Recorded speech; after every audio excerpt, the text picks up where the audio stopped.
I'm super excited to jump into today's questions, of course, because we actually have a couple of really, well, actually all of the questions that have come in are excellent, and they're very, I think they're going to be very helpful for an awful lot of us. So let's get going. The first question is from Rose. I was thinking about what you said regarding transforming pain into power. Could you expand a little?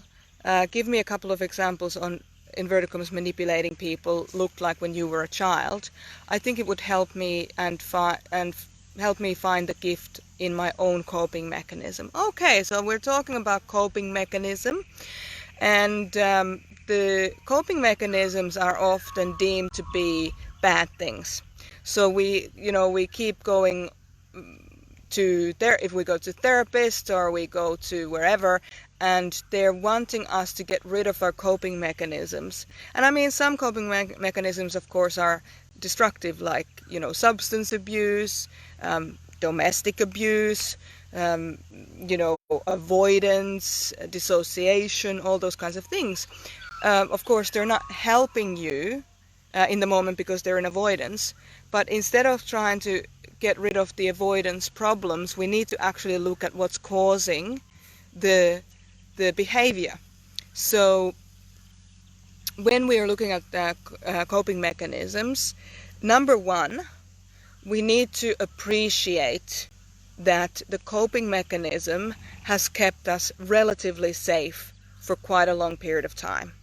Okay, so even though, we look at our coping mechanisms and we might not be happy about them, they have still given us more comfort than perhaps we've ever experienced in our lives. And of course, all of us, in order to really be whole people, we need to have a certain amount of comfort. So all we need to do with the coping mechanisms or what we need to do with that is we need to take the coping mechanism and replace it with the more supportive coping mechanism. So when I'm saying supportive, I'm not saying other people get to decide what supportive looks like for you, okay?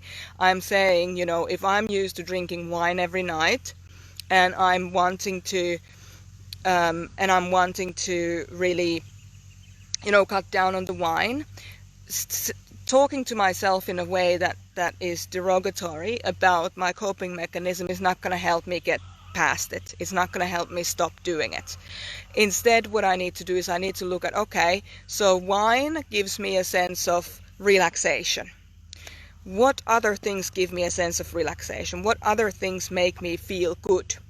And one of the other things that can make you feel good with that is exercise. So aerobic exercise, because it gets all the, good feel-good hormones going, and, you feel sharp. And also, if you exercise enough, you will also feel extremely relaxed afterwards.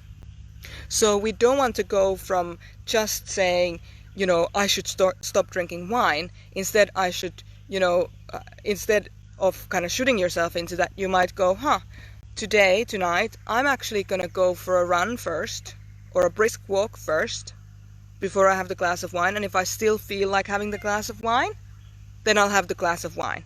So you start to introduce new kinds of coping mechanisms into your life, so that they can start taking over the old coping mechanisms. So now that I've established that, I can actually answer your question.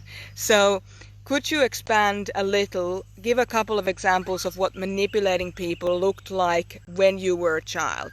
So when I was a child, I would manipulate people to get what I wanted because I couldn't ask for it directly. So I would do things like help them to make them feel like I was helpful and useful. So I would do things like, because I was always like the helper, I would do things like then start to proactively ask them if they wanted help with anything, or start offering the help before it was even asked. And so that kind of a manipulation of, hey, look at me. And that was my way of getting the kind of the positive response from people around me. Obviously, any parent who has kids, and if the kids become extremely helpful, are going to be very happy with that child, because let's face it, we don't often get to, enjoy the help of our children. And so, that was one way of me to manipulate, for example, my mother to look at me in a favorable way or to give me positive attention. So I hope that was one example from my own life. Then there have been similar things, similar situations in a lot of people's lives. A lot of clients of mine have had this challenge, this helper. But also something that's really an interesting coping mechanism has been just the child seems quiet, and the child is spending a lot of time in their own room, and so they're not creating any problems. It doesn't actually mean that they're just a quiet child. It might mean that they're disconnected. So the coping mechanism could be a disconnect, for example. So I'm just going to disconnect from everywhere, and then I'm not going to be in trouble. Now, so those would have been kind of examples from my own way of, my coping mechanisms as a child. To find your coping mechanism, I really recommend that you're part of our Facebook group.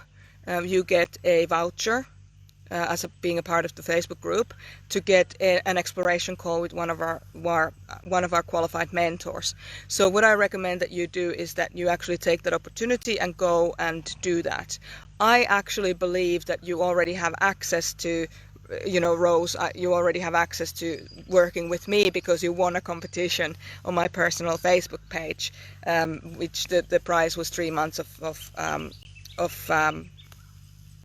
free mentoring or pro bono mentoring.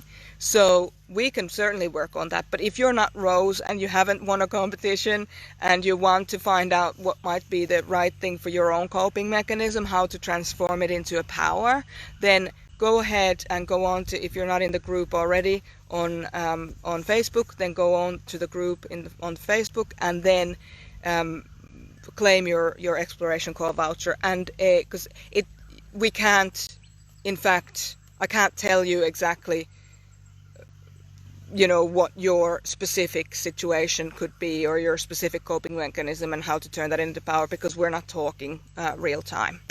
So you need to talk real time in order to really, really find out. All right. So I hope that answers that question.